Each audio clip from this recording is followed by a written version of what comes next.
parents at odds as a local school district debates transgender bathroom rules.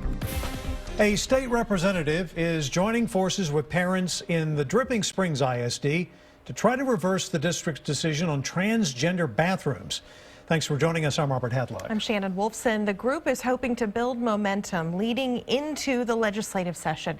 KXAN education reporter Erin Cargile is live in Dripping Springs, where a school board meeting just wrapped up there. Erin.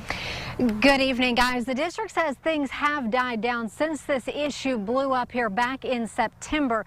But parents and a Christian conservative group are still showing up to school board meetings demanding that trustees take a vote on whether or not a student born as a boy should be able to use the girls' restroom. And now a well-known parent who's got some pull at the state capitol is joining this fight.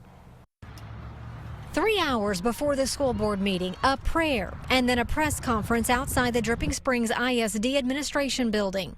Would you feel like you were comfortable if a boy was in the bathroom with you? Not at all.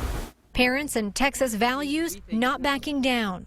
The school board and Superintendent Bruce Gearing have refused to share information about why they have a new policy that allows boys into girls' bathrooms. 3 weeks ago, the Christian conservative group submitted this public information request asking DSISD to turn over all communication regarding their bathroom decision, including emails with keywords including restroom, locker room, transgender, and gender identity. Some of the information that they're requesting contains confidential student record information. Therefore, the superintendent says the district is seeking an opinion from the Attorney General and adds there is no across-the-board transgender bathroom policy. We continue to work with individual families to meet the needs of their children on a case-by-case basis, yes. Texas Values now has State Representative Jason Isaac on their side leading into the legislative session, a Republican with 2 sons in the district who says this issue boils down to the safety of women and children. I know we're going to see a bill, whether it's from me or not is yet to be determined. And Representative Isaac also tells me he has been in talks with State Senator Donna Campbell, but details of a bill have not been worked out. And also parents continue showing up to these school board meetings who are thanking the district for allowing students to use the bathroom they best identify with. Live in Dripping Springs, Erin Cargile, KXAN News.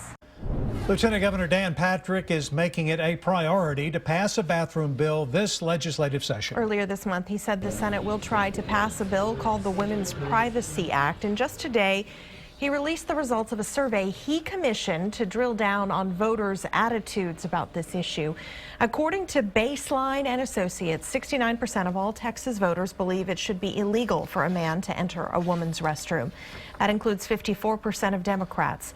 But here's a closer look at how the question was phrased, asking if it should be illegal in order to ensure women have privacy and feel safe. The survey also found support really barely changes when people are told the bill might look discriminatory and hurt businesses. This is how the question was phrased on the survey. It also points out the Texas lawmakers are concerned sexual predators would take advantage of any law that would allow men into women's restrooms. Concerns